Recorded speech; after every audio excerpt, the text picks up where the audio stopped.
Bom, pessoal, vamos dar continuidade nessa primeira aula não presencial, né, depois da quarentena.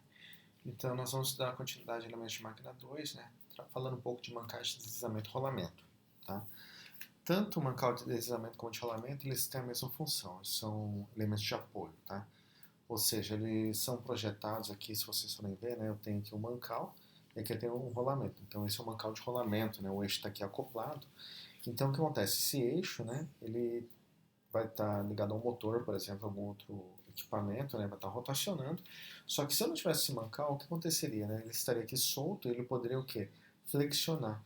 Então eles são projetados, né, de certa forma, assim, para permitir que haja esse momento relativo, né, ou seja, desse eixo em relação a essa estrutura fixa onde está o mancal, e esse mancal ele também serve para suportar as cargas aplicadas sobre o eixo, né? Ou seja, evita essas flexões. Não tem como você deixar um eixo solto no espaço, então ele tem que estar apoiado em alguma coisa. Geralmente esse apoio, né, a gente utiliza o quê? Um mancal de rolamento ou deslizamento, tá? Então o mancal é como se fosse uma guia ou suporte, né, para o apoio de um eixo, tá? Tanto os mancais como as buchas, né, eles têm a mesma função, que é servir de suporte a eixos, de forma a reduzir atrito e amortecer choques ou vibrações. Os mancais eles podem ser tanto de deslizamento como de rolamento, tá? Aqui eu tenho um exemplo aqui de um mancal de rolamento, ok? Aqui um mancal de deslizamento, né? Repara que aqui você tem as esferas, né, que vai fazer com que isso rotacione, ou seja, um rolamento, né? Dessa parte interna. Aqui já não. Só essa superfície aqui vai estar em contato, né? E essa superfície é extremamente assim de baixo atrito, né? Para permitir que haja menos perda de energia no sistema, tá? Bom, os mancais de deslizamento, tá? Eles são denominados mancais de deslizamento, o conjunto eixo-casquilho, né? Que esse casquilho seria essa parte externa de contato, né? Que é o eixo-árvore. Então essa parte estaria em contato com o eixo-árvore e estaria assim permitindo deslocamento, tá? Essa aqui é uma figura do elemento de magma do Sarkis Mercuriano, sétima edição da editora Érica, tá? Informações também são desse site aqui.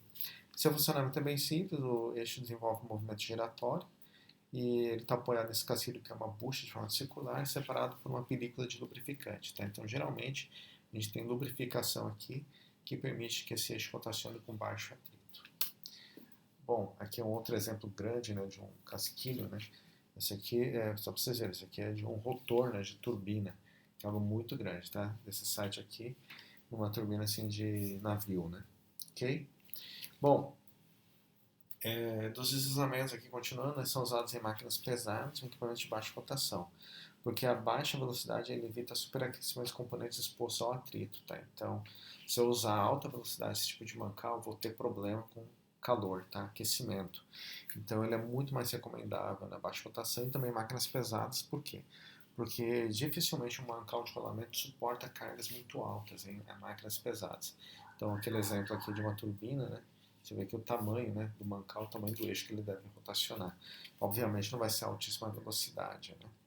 Então, aqui eu tenho um exemplo aqui da caixa, né, do mancal aqui o eixo e a bucha aqui na parte interna, estão reparando? Então essa bucha aqui, né, ela geralmente vem de material de baixo atrito e pode ser também lubrificado ou não, tá?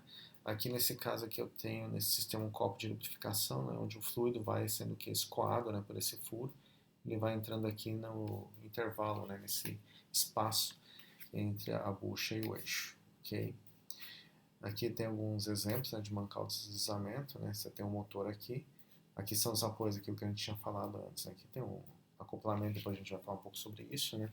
Mas só para vocês terem uma ideia, né, como funciona de apoio. Se eu não tivesse esses mancais, né, eu não teria o apoio necessário aqui para esse eixo. Olha o tamanho desse eixo, ele vai acabar flexionando, gerando cargas adicionais. Então, aqui são os mancais de deslizamento do tipo radial, né? Tem uma figura aqui, ele é aberto. Vocês veem aqui a passagem do eixo, né? Aqui eu posso colocar as buchas, aqui são a parte aqui da bucha, né? Eu fecho, né? Tem aqui os anéis, né? De lubrificação e tudo mais, ok? Bom, como que funciona esse tipo de lubrificação? Né? Basicamente, a gente trabalha com lubrificação hidrodinâmica em mancais de deslizamento, tá?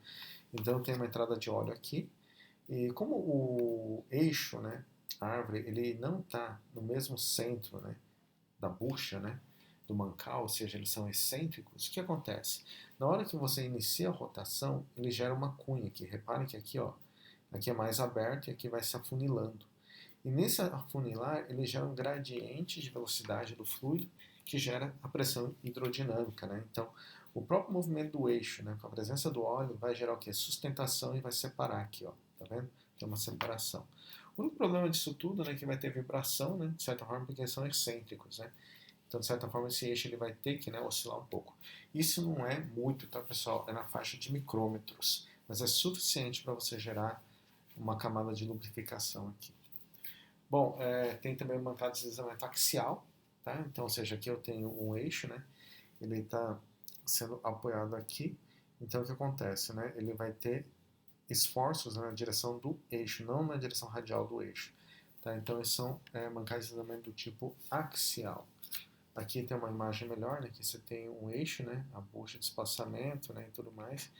E aqui na parte de baixo aqui eu tenho aqui o runner, né? Que seria a parte de contato, que teria o mancal de deslizamento. Esses pads aqui, né? Com esses cortes aqui, eles acabam aqui acumulando fluido lubrificante e ele na movimentação acaba expelindo, gerando uma pressão hidrodinâmica também, tá?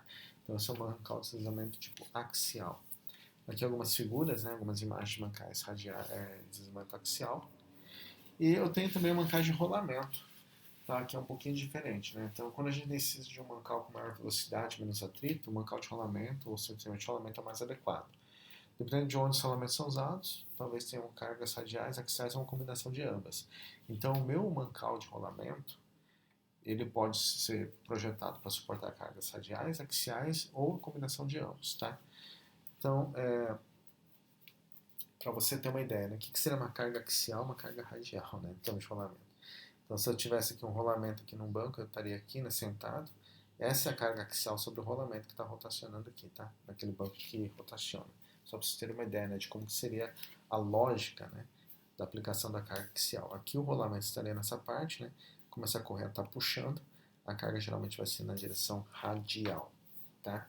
Então, aqui é um exemplo de mancal de rolamento. Um corte, né, da vista dele, aqui as esferas, né, que dá para enxergar bem. Lá para frente a gente vai ver um pouquinho sobre qual que é a nomenclatura que a gente utiliza para cada parte do rolamento, tá? Então esse é basicamente o exemplo clássico do mancal de rolamento, né? Vocês veem aqui as esferas, né, que permite o rolamento da parte interna aqui do mancal. Então vamos lá. Aqui a gente chama de largura, tá? Largura do rolamento. Aqui é o meu diâmetro, né, externo do rolamento, tá? Aqui é a parte do diâmetro interno do rolamento. Nessa parte aqui a gente vai ter a face do rolamento, tá? E essa parte aqui é o anel externo, tá? Então tudo isso aqui é o anel externo do rolamento. O diâmetro interno, o anel externo do rolamento. E obviamente, né, que eu vou ter o anel interno do rolamento, que é a parte aqui de dentro, tá? Então o anel externo e o anel interno. O anel externo vai estar montado no mancal, né? E o anel interno vai estar em contato com o eixo. Aqui é um arredondamento que a gente tem nas bordas, né, para poder fazer uma montagem adequada do rolamento no mancal. Ok? Se você não consegue montar, aqui é o encosto do rolamento, né? Onde as esferas vão estar em contato. Ok? Aqui é o separador, o porta-esferas, né, que a gente tem. E por fim, aqui a pista do anel interno, né, onde o anel se desloca. Opa, tem mais a parte do pista do anel interno. Externo, ou seja, é onde o rolamento passa, né? As esferas passam, que é a pista do anel externo. Os tipos de rolamentos, né? A gente tem basicamente radial, axial, radial, axial. Por que você tem essa diferença? Na verdade, é questão de montagem, tá? Se eu aplico uma carga aqui na direção radial, vocês percebam, né, que dificilmente esse mancal aqui ele vai ser desmontado. Agora, se eu aplicar uma carga axial, olha, a possibilidade dessa parte separada, a parte externa, o anel externo separado da parte do anel interno é grande. Eu tenho aqui o estouro do rolamento. Por isso que a forma de montagem é diferenciada, tá? E o mesmo raciocínio está aqui no axial. Repara que se eu aplicar uma carga radial, eu corro o risco de separar o anel externo do anel interno. Agora, quando eu tenho uma aplicação aqui de cargas, né, na direção axial não tem esse problema. E o radial axial, que usa rolete cônico, né, ele permite tanto carga na direção axial como radial e não tem esse problema de estourar o rolamento, né, que muitas vezes a gente fala. Bom, resumindo, né, mancais de rolamento tipo esfera, ele tem baixo custo, né, são simples, né, são os mais simples de todos, né, na parte de rolamento, os de esfera, tem altas velocidades, é uma capacidade de ajustagem angular bem limitada, então eu tenho que ter um bom alinhamento entre o eixo e o mancal, senão eu vou ter cargas adicionais que podem gerar problemas, tá? Então aqui, olha, é o clássico exemplo do mancal de rolamento de esfera do tipo radial, aqui é o axial, tá vendo? A montagem como é diferenciada, né, as esferas. Tá? Ambos suportam pequenas cargas, radiais no caso dos axiais e axiais no caso dos radiais, ou seja, não é que eles vão estourar se tiver alguma carga axial no caso do radial e vice-versa aqui no caso do axial, tá? Mas assim, eles suportam pequenas cargas, mas não pode ser muito, senão ele acaba separando os anéis, né? E aí você tem a quebra do rolamento. Agora tem o rolamento de dupla carreira, né? Que já é um pouquinho mais complexo, obviamente é mais caro que aquele outro, né, o anterior. Ele suporta mais carga, obviamente, porque você tem o dobro, né, de esferas. São autocompensadores, ou seja, permite o alinhamento, então você não precisa se preocupar tanto com o alinhamento. E suportam melhor a carga adicional axial radial. Não quer dizer que eles são axial radiais, mas eles suportam mais do que o anterior. Por que eles conseguem fazer esse autoalinhamento? É por causa dessa montagem aqui, ó, se vocês forem ver, né? Ele permite uma angulação, né, que faz o autoajuste, né, das esferas. Então você tem um balanço de cargas, né, que vão se anular. Se você pegar componentes de carga dessa direção, dessa e dessa, você fazer a divisão dos vetores de força, vão ver que elas se anulam. Esse anulamento é o que? É a autocompensação para o alinhamento, ok? O mancal de rolamento cilíndrico, né? Roletes cilíndricos aqui, ó, tanto aqui no radial como no axial. Eles não suportam cargas axiais adicionais, né? No caso dos radiais, são desmontados na maioria dos casos, mas em contrapartida eles suportam, né, maiores cargas. Então, olha, muito cuidado com eles, né? Não dá para pensar em aplicar cargas axiais se ele for radial, nem cargas radiais se eles são axiais, porque eles são desmontáveis na maioria dos casos, ou seja, é muito fácil você ter, então, a separação dos anéis aí que pode gerar problemas. Os roletes cônicos, né, desse tipo aqui, eles suportam tanto cargas radiais como axiais, como naquele primeiro exemplo que a gente falou, e obviamente, né, eles são usados em pares para propiciar melhor rigidez, ou seja, é como se eu fosse ver aqui, né, isso aqui são dupla carreira, mas imagine se eu tivesse um rolamento, né, que fosse esse daqui e do outro lado esse daqui. Se eu colocar dessa forma, eu acabo anulando as forças adicionais, igual o raciocínio que a gente tinha dos autocompensadores, tá? Aqui das esferas de dupla carreira. Ok? Então repara que aqui também, ó, na montagem de dupla carreira, de 4 carreiras, né? Eu sempre tenho. Nunca tenho, pessoal, número ímpar, 3 carreiras, tá? É sempre em par para a gente ter anulamento daquelas cargas adicionais, né? Vai ter mais rigidez. Mancal de rolete de agulha, né? Ele é usado quando o espaço radial é muito limitado, né? Você separa que, olha, a parede interna com a externa é praticamente a mesma, né? Muito pequena é a diferença. Eles suportam baixas cargas, né? Porque são agulhas, são roletes muito pequenos. Por fim, eu tenho o fuso, né? O chamado com esferas, né? Que ele permite tanto rotação como deslocamento, tá? Então, são várias esferas aqui centralizadas, é um mancal de rolamento interessante, né? Porque ele permite também o deslocamento aqui do eixo, tá? Em termos de instalação, existem algumas estratégias importantes, né? Vocês veem aqui, por exemplo, no eixo aqui, esse é o rolamento, né? Você vê que a esfera dele está aqui. Então, olha, vocês veem que o eixo ele tem um ressalto, né? E esse ressalto, com esse raio de arredondamento, é justamente para quê? Para permitir a montagem do bancal. Percebam isso, né? Então, essa é uma vantagem que a gente tem nesse sistema aqui do bancal de rolamento, né? A gente fazer a instalação dele, tá? Então, repare que a gente tem que pensar nos ressaltos dos eixos, né? E também, se vocês forem ver aqui no case, né, da caixa do mancal, eu tenho um ressalto aqui também para poder encaixar, e aqui um outro ressalto, né, para travar. Estão vendo aqui? Aqui é outro exemplo de montagem, né, que tem engrenagens, né? Esse aqui é o desenho de engrenagem, né? Desenho técnico. Repare que aqui eu uso um parafuso para fixar aqui a tampa, né? E de novo aqui, ó, aqui eu não tenho um ressalto, mas eu tenho o quê? Uma bucha, né, para travar o mancal, tá? Aqui, olha, você tem um ressalto para travar a engrenagem, aqui tem a chaveta, né, para travar a engrenagem, e aqui eu tenho um ressalto, sim, do eixo, né? Então repare que em um lugar eu tenho ressalto, no outro lado não, né? Por que não tem ressalto dos dois lados, né, pessoal? Bom, aí é uma questão de montagem, tá? É muito mais fácil você montar, né, se vocês forem pensar bem aqui, se eu tiver ressalto só de um lado para o mancal e o outro usar uma bucha, porque eu tenho aqui uma engrenagem aqui também, senão vai ter muito ressalto.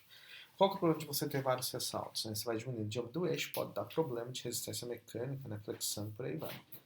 Tá? Então aqui um outro exemplo também, né, de montagem de mancal, só para vocês terem uma ideia. Tá? Depois deem uma olhada com cuidado. Na seleção do mancal, então, alguns critérios de importância. Eu tenho que ver o tipo de mancal que eu vou usar, se é rolamento de rolete, de agulha, de deslizamento, de rolamento, né?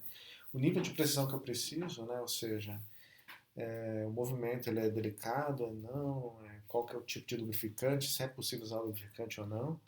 se o isolamento ele deve ser aberto ou blindado, e qual é a carga básica que vai ser suportada, né? Até quanto que ele consegue. E também tem que ver o espaço que eu tenho disponível para poder montar esses mancais. Então tudo isso vai influenciar na escolha adequada do teu mancal, tá? Alguns parâmetros de comparação, para você ter uma ideia, né? Se eu pensar em custo, o deslizamento é muito melhor que o rolamento. Mas se eu pensar em rendimento, o rolamento é melhor que o deslizamento. Em ruído, o rolamento é bem melhor que o deslizamento. E em termos de manutenção, nem se compara, né? O deslizamento é muito mais simples que o de rolamento, tá? Então isso também serve de parâmetro para a gente pensar em como utilizar, como definir qual é o melhor mancal a ser utilizado, ok? Bom, pessoal, a aula é essa, tá? A seguração do objeto desses livros, né? Da apostila também. E aí, deem uma olhada no questionário também, tentam responder dentro do prazo. E depois a gente volta semana que vem com uma nova aula aí de Dinâmica de Máquina 2, ok? Bons estudos e fiquem em casa.